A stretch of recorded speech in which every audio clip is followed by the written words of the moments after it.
तो आज मैं आपको एक अनोखी रहस्यमय कहानी सुनाऊंगा। अगर आप चैनल पर नए हैं तो अभी सब्सक्राइब कर ले तथा कहानी पूरा देखें। अंत में एक अनोखा रहस्य छुपा है। धन्यवाद। तो सुनिए। सृष्टि के एक ऐसे युग में जब अधीर वन नामक जंगल में हर जगह अव्यक्त दुख का वास था।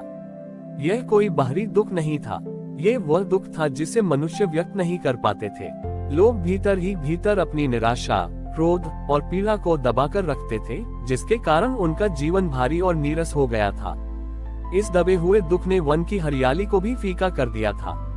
अधीर वन में रहने वाले कला प्रेमी नामक लोग थे, जो अपनी भावनाओं को कला के माध्यम से व्यक्त करने की कोशिश करते थे, पर उनका दुख इतना गहरा था कि वह किसी रंग, संगीत या नृत्य में बाहर नहीं आ पाता था। इसी बीच अभिव्यक्ति नामक एक युवा कलाकार था। अभिव्यक्ति ने अपने जीवन की सारी कला दुख को व्यक्त करने में लगा दी, पर वह सफल नहीं हुआ। उसका हृदय दुख से भरा हुआ था और उसे लगा कि वह अपनी कला में विफल हो गया है।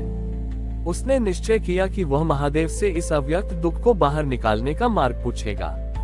अभिव्यक्ति निराश होकर कैलाश की ओर चल पड़ा। वहां उसने देखा कि महादेव ध्यान में लीन नहीं है, बल्कि वे अत्यंत तीव्र गति से नृत्य कर रहे हैं। यह उनका प्रसिद्ध तांडव था, लेकिन ये तांडव प्रलय का नहीं बल्कि विसर्जन का था। महादेव के तीव्र नृत्यों से पर्वत पर भूचाल नहीं आ रहा था, बल्कि ब्रह्मांड की समस्त दबी हुई ऊर्जा मुक्त हो रही थी। अभिव्यक्ति ने प्रार्थना की, हे नटराज, हमारे लोक में अव्यक्त दुख का वास है। हमारी कला उस दुख को बाहर नहीं निकाल पाती, कृपा करके हमें मार्ग दिखाए। पार्वती जी ने कहा, स्वामी, इन्हें दुख को सहने की शक्ति नहीं, बल्कि उसे बाहर निकालने की कला चाहिए। महादेव ने नृत्य करते हुए ही उत्तर दिया, वत्स, दुख को बाहर निकालने के लिए उसे पहले स्वीकार करना होता है। तुम्हारी कला शांत और सुंदर है, पर दुख को तोड़ने के लिए ऊर्जा की तीव्रता चाहिए। महादेव ने अपने नृत्य की गति धीमी की और अपनी भुजा पर धारण किए हुए डमरू को नचाया। उन्होंने कहा, ये डमरू लय और विराम दोनों सिखाता है। तुम्हारा दुख इसलिए अव्यक्त है क्योंकि तुम उसे शांत रखना चाहते हो। दुख को बाहर निकालने के लिए तुम्हें उससे अति अभिव्यक्ति की लय देनी होगी। महादेव ने अभिव्यक्ति को एक विशेष प्रकार का विसर्जन नृत्य सिखाया।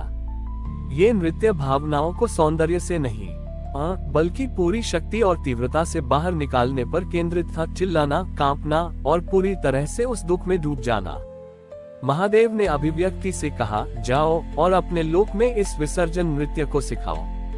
दुख को नियंत्रित मत करो, उससे नृत्य करो। जब तुम पूरी तीव्रता से दुख को बाहर निकालोगे तो वह तुम्हारी कला से मुक्त हो जाएगा। अभिव्यक्ति इस ज्ञान को लेकर अधीर वन लौटा। उसने गांव के बीचों बीच खड़े होकर पूरे वेग से विसर्जन नृत्य शुरू किया। उसने अपने भीतर दबे हर दुख, हर पीड़ा को चीख और तीव्र गति के साथ बाहर निकाला। उसे देखकर गांव के अन्य लोग भी इस नृत्य में शामिल हुए। उन्होंने अपनी भावनाओं को बिना किसी सौंदर्य या नियम के पूरी शक्ति के साथ बाहर फेंकना शुरू कर दिया। जैसे ही उनका अव्यक्त दुख तीव्र नृत्य के रूप में बाहर आया, अधीर वन का सारा अंधकार और उदासी ऊर्जा के एक बड़े गुबार में बदल गई और आकाश में विलीन हो गई। महादेव वहां प्रकट हुए। उन्होंने कहा, तुम्हारा दुख अब तुम्हारी शक्ति बन गया है। तुम अब उस दुख को तोड़ने के बजाय उसे कला में बदल सकते हो। इस घटना के बाद महादेव को दुख विमुख नटराज कहा गया और अधीर वन अब अभिव्यक्ति क्षेत्र कहलाया, जहां लोगों ने सीखा कि सच्ची कला वह नहीं जो सुंदर हो, बल्कि वह जो आत्मा को मुक्त करे। अभिव्यक्ति क्षेत्र में अब लोगों ने विसर्जन नृत्य के माध्यम से अपने अव्यक्त दुखों को बाहर निकालना सीख लिया था। उनकी कला अब सच्ची और मुक्त थी और क्षेत्र में एक नई ऊर्जा और उत्साह का संचार हुआ था। सत्य साधक अभिव्यक्ति अब दुख विमुख नटराज के पहले शिष्य के रूप में पूज जाते थे। अभिव्यक्ति का अतिरेक, अराजकता का आरंभ। समय बीतने के साथ दुख विसर्जित हो गया, लेकिन लोगों ने अभिव्यक्ति की तीव्रता को ही जीवन का एकमात्र नियम बना लिया। उन्होंने सोचा कि यदि तीव्र और अनियंत्रित अभिव्यक्ति दुख को बाहर निकाल सकती है, तो वह हर भावना को व्यक्त करने का सबसे अच्छा तरीका है। वे अब अपनी हर छोटी बड़ी भावना, चाहे वह खुशी हो, भूख हो या असहमति हो, को भी तीव्र चीखे और अनियंत्रित नृत्य के माध्यम से व्यक्त करने लगे। समाज में अति अभिव्यक्ति का बोलबाला हो गया। इसका परिणाम हुआ अराजकता। जब हर कोई हर समय अपनी भावनाओं को पूरी तीव्रता से व्यक्त कर रहा था, तो कोई किसी की बात सुनता ही नहीं था। संगीत शोर में बदल गया और नृत्य केवल अव्यवस्थित उछल कूद बन गया। रचनात्मकता समाप्त हो गई, क्योंकि किसी के पास दूसरों की कला को देखने या सुनने का धैर्य नहीं था। अभिव्यक्ति क्षेत्र जो दुख से मुक्त हुआ था, अब अराजकता और शोर से भर गया था। सत्य साधक को महसूस हुआ कि महादेव का उद्देश्य स्वतंत्रता देना था, अराजकता नहीं। सत्य साधक ने कैलाश की ओर रुख किया और महादेव को पुकारा। महादेव ने कहा, वत्स, तुमने अभिव्यक्ति की तीव्रता को तो सीख लिया, पर अभिव्यक्ति का दूसरा पहलू मौन है। स्वतंत्रता तब तक सार्थक नहीं जब तक उसे सीमाओं में न बांधा जाए। महादेव ने इस बार डमरू को अपने हाथ में लिया और उसे धीरे से बजाया। इस बार डमरू का नाद तीव्र नहीं, बल्कि अत्यंत कोमल और लयबद्ध था। ये नाद श्रवण सुनने का था। महादेव ने सत्य साधक से कहा, तुम्हारा दुख डमरू के तीव्र नाद से टूटा, पर तुम्हारा अति उत्साह डमरू के शांत लय से नियंत्रित होगा। जाओ और अपने लोक में इस लय को स्थापित करो। उन्हें सिखाओ कि अभिव्यक्ति तभी सार्थक है जब उसके बाद मौन हो। महादेव ने डमरू का कोमल नाद सत्य साधक के हृदय में स्थापित कर दिया। सत्य साधक अभिव्यक्ति क्षेत्र में लौटा और उसने लोगों को नृत्य करते हुए पाया। वह उनके बीच खड़ा हो गया और उसने अपने हृदय में उस कोमल लयबद्ध नाद का ध्यान किया। जैसे ही उसने उस शांत लय का ध्यान किया, उसकी अभिव्यक्ति शांत हो गई। उसने नृत्य करना बंद कर दिया और मौन हो गया।